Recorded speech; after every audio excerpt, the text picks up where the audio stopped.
5월 달에 반드시 부르는 노래가 있죠. 두 번째 주일이 어머니 주일이라서 양주동 작사 이흥렬 작곡의 어머님의 마음이라는 노래를 부릅니다.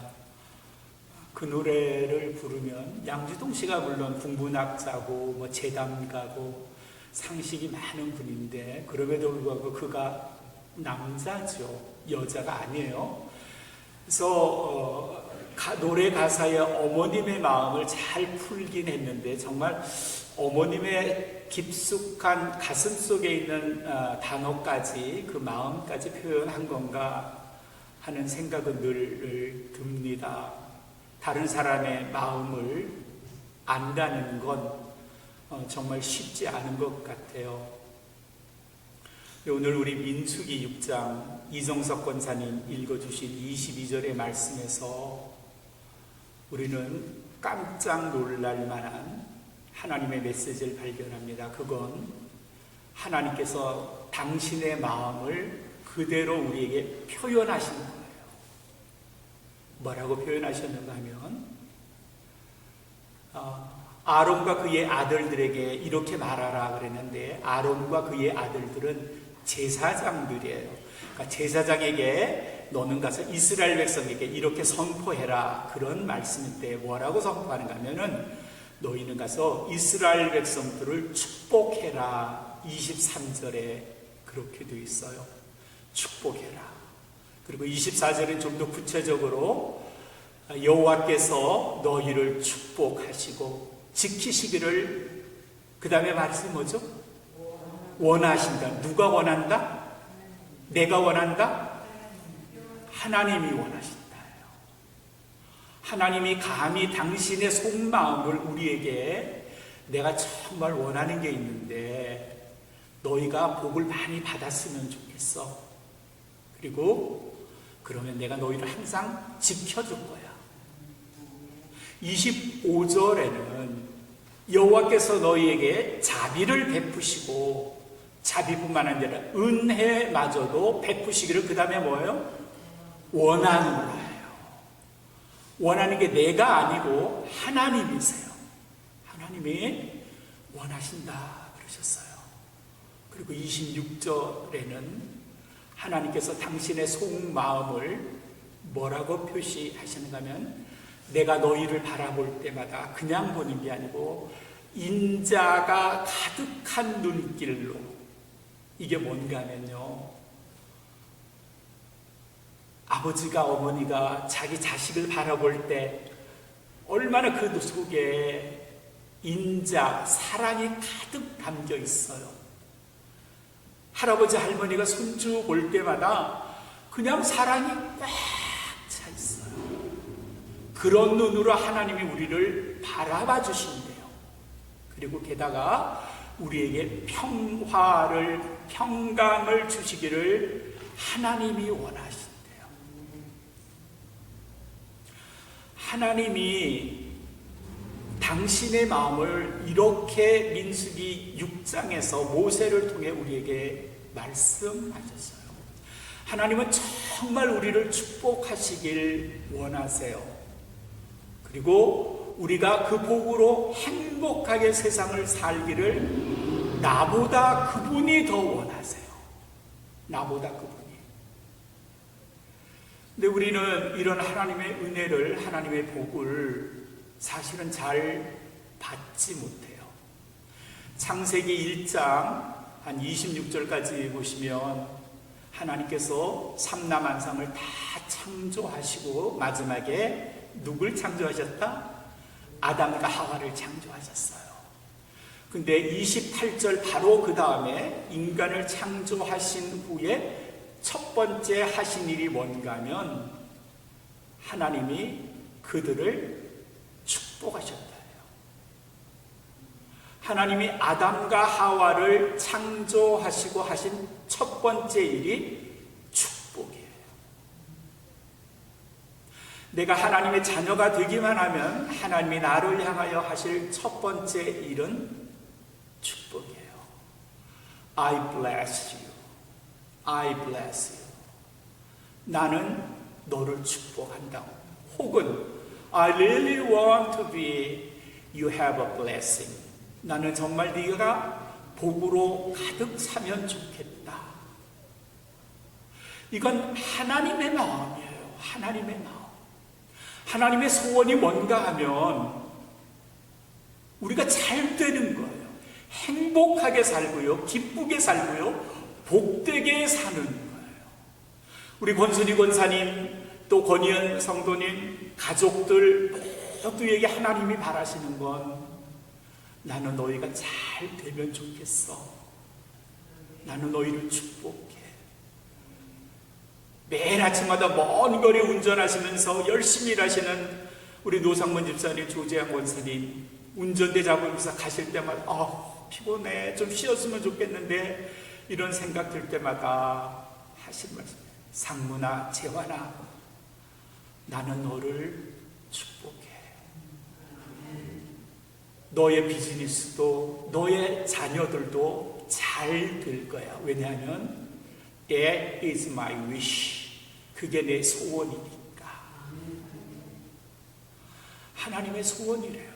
하나님이 정말 원하시는 건 우리 모두가 잘 되는 거예요. 하나님의 복으로 가득 찬 거예요. 근데 현실은 참 어떨 땐 암울하기도 하죠. 하나님이 안 계신 것 같기도 하고요. 하나님은 도대체 우리가 복된 삶의 주인공 되기를 원하시는데, 그럼 어떻게 하면 하나님이 준비하신 그 복을 내 것으로 가질 수 있을까? 성경 전체에 여러 비결들이 나와 있겠죠. 저는 이렇게 한 두 가지로 요약을 해봐요. 하나는 하나님과 친해지기예요. 하나님과 좀 친해지자. 하나님과 친해지자. 하나님과 친해지는 방법이 여러 가지 있을 거예요. 여러분 마음속에 퍽 떠오르는 거 있을 거예요. 근데 하나님은 그 중에서 하나님께 예배하는 자를 가장 기뻐하세요. 창세기 12장부터 아브라함의 이야기가 나오는데, 아브라함은 어느 곳을 가든지 그곳에 제단을 쌓아서 하나님께 예배했던 예배의 주인공이었어요. 그러니 하나님이 어떻게 그를 축복하지 않을 수 있겠어요?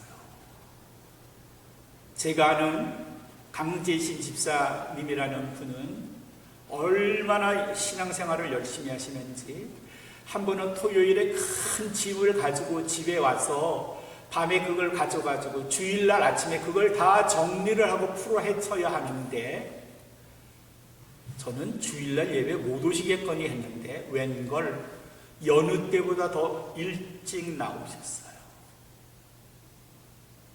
그리고 열심히 교회에서 사역도 하고 예배 드렸어요. 식사하면서 여쭤봤죠. 아니 어젯밤에 늦게 그 짐 다 가져오셨다면서요? 그러면 오늘 그거 정리하셔야 될 텐데. 예, 정리는 두 번째고요. 하나님께 예배 드리는 게 첫 번째. 왜냐하면 하나님이 복을 주려고 날 기다리시는데 내가 그거 물건 정리한다고 안 나와봐요. 하나님 준비하신 복 그거 어떡하겠어요? 하나님과 친해지기 위해서 가장 하나님과 친해질 수 있는 가까운 방법은 하나님이 기뻐하시는 예배에 참석하는 거예요. 어떨 때는 예배 참석하기 어려운 경우도 있어요. 그럴 때 개인적인 묵상 시간을 갖는 거예요. 주중에도 성경을 펴놓고 읽으면서 하나님의 은혜를 생각하는 거예요. 어떻게 하면 내가 하나님과 가까워질 수 있을까? 어떤 경우에 내가 너무 힘들어요. 어디 의지하고 기댈 때가 좀 필요해요. 근데 그때 하나님의 이름을 부르지 않은 거예요. 하나님이 그 밤에 우리에게 찾아오셔서 말씀하시죠. 너 그렇게 힘든데 내가 네 옆에 있는데 왜 네 이름을 부르지 않는 거니? 내가 네 옆에 있어. Call me. 날 좀 불러. 그러면 I'm gonna help you. 내가 널 도와줄 수 있어. 힘들고 어렵고 짜증나고 일이 안 풀릴 것 같으면 그분의 이름을 부르세요. 창세기 12장에 나오는 아브라함의 이야기에서 아브라함이 예배를 드렸다라는 말을 여러 가지로 표현하는데, 제단을 쌓았다, 돌을 쌓았다, 뭐 이런 표현도 있지만 여호와의 이름을 불렀더라 이렇게 되어 있어요. 여호와의 이름을 부르는 것, 그건 예배하는 일이에요. 하나님과 친해지셔야 돼요. 그래야 그분이 준비하신 당신의 복을, 은총을 우리에게 내려주실 줄로 믿습니다. 또 다른 두 번째 방법이 하나 있죠. 그건 뭐냐면요, 하나님을 기쁘시게 하는 겁니다. 하나님의 마음을 만족하게 하는 겁니다. 성경은 이걸 다른 말로 하나님께 영광을 돌린다, 하나님을 영화롭게 한다, 이렇게도 표현해서 다 같은 말이죠. 하나님을 기쁘시게 하는 겁니다. Let the Lord be happy. 하나님으로 아주 행복하게 만들어주는 것. 그게 우리가 하나님의 은혜를, 하나님으로부터 복을 받는 두 번째 길이에요. 하나님은 준비하신 게 많은데 우리가 하나님의 이름을 부르지 않으니까, 하나님을 모른 척 하니까 준비하신 것이 그냥 그대로 있는 거예요. 하나님을 기쁘시게 하는 또 다른 방법이 신명기 28장에 기록이 되어 있어요. 여기에는 하나님께 순종하는 자가 받는 복과 하나님의 말씀을 순종하지 않는 자가 받는 저주가 기록이 되어 있어요. 거기에 하나님의 말씀을 잘 순종하면 산에서도 복을 받고, 성읍에서도 복을 받고, 들에서도 복을 받고, 성중에서도 복을 받고, 그리고 들어가서도 복을 받고, 나가서도 복을 받고. 1948년에 인앤아웃을 설립한 젊은 부부가 바로 이 말씀을 듣고 햄버거 가게를 새로 연 게, 들어가도 복을 받고 나가도 복을 받고, 뭐죠? 인앤아웃이에요. 인앤아웃이라는 상호가 그냥 들어가서 먹고 다 먹은 다음에 나가자, 그런 의미가 아니고 성경에 있는 말씀, 하나님의 말씀을 충실하게 따르며 사는 사람에게 주시는 하나님의 은총은 들어가도 복을 받고 나가도 복을 받는 거예요. 저는 여러분 모두가, 우리 모두가 이런 하나님의 복의 은총의 수혜자가 되기를 원해요. 하나님의 풍성한 은혜를 받길 원해요. 여러분들뿐만 아니라 여러분의 자녀 손들까지도 하나님의 말씀에 매여 사는 사람, 하나님을 가까이 하는 사람, 하나님께 영광과 찬송을 돌리는 사람들이 되면, 하나님은 우리에게 오늘 민수기 6장에서 고백하신 것처럼 당신의 본심, 하나님의 마음, 그건 우리를 향하여 복을 주시기를 원하신다는 하나님 스스로의 고백이에요. 이 고백이 우리 모두에게 있어야 하지 않겠습니까? 언젠가 제가 이런 예화를 한번 한 적이 있는 것 같아요. 한 장로님이 죽어서 천국을 가셨어요. 기뻐할 만한 일이죠. 베드로가 그를 데리고 천국을 쭉 소개했죠. 그때 어느 건물 안에 들어갔는데 엄청나게 큰 건물이었어요. 코스코보다, 웨어하우스 코스코보다 수십 배, 수백 배 더 큰 엄청나게 큰 웨어하우스가 있었어요. 장로님이 좀 의아했죠. 여기가 뭐지? 딱 봤더니 그 웨어하우스에는 층간마다 층층마다 높이 박스가 쌓여 있었죠. 자세히 보니까 그 박스 안에는 이름들이 다 적혀 있어요. 고운석, 데니얼, 리차드, 누구누구 쭉 이름이 써 있어요. 그래서 혹시 내게 있지 않을까 싶어서 베드로를 따라 쭉 걸어갔어요. 한참을 가다 보니까 다른 사람 박스보다도 훨씬 더 큰 박스가 위에 놓여져 있어요. 베드로가 씩 웃으면서 장로님, 저게 장로님 박스지요.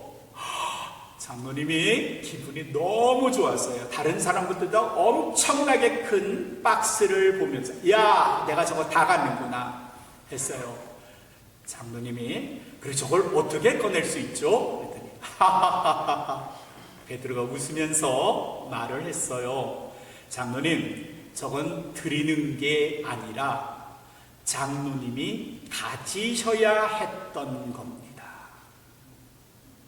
하나님이 저렇게 많이 준비하셨는데 장로님은 맨날 비즈니스다 뭐다 해가지고 도대체 하나님께 구하질 않으니까 저렇게 첩첩이 쌓여 있는 거예요.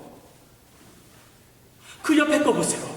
조나단이라고 써있죠. 그럼 어때요? 요만하잖아요. 네, 그 사람은요, 어려울 때마다 하나님께 기도했더니 그때마다 하나님께서 가져가게 전부 다 전달해 주셔서 남아있는 게 없어요. 조나단은 살아있으면서 하나님의 은혜를 엄청 받았는데, 아이고 장로님, 당신은 겨우 하나님의 은혜를 요만큼만 받았고 못 받은 게 이만큼이네요. 우리가 천국에 가면 받지 못한 하나님의 은혜 꾸러미는 얼마나 할까요? 얼마나 할까요? 민수기 6장은 하나님께서 당신의 마음을 우리에게 보여주십니다.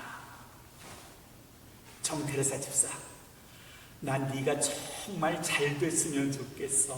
내가 너를 위해서 준비한 은혜가 이만큼이거든. 그게 오늘의 말씀. 예비하신 하나님의 은혜는 많은데 받질 못하고 그냥 그저 산다면 언젠가 우리가 하나님 나라에 갔을 때 아마 그 장로님의 박스보다 더 클런지도 모르겠습니다. 하나님이 준비하신 은혜가 참 많대요.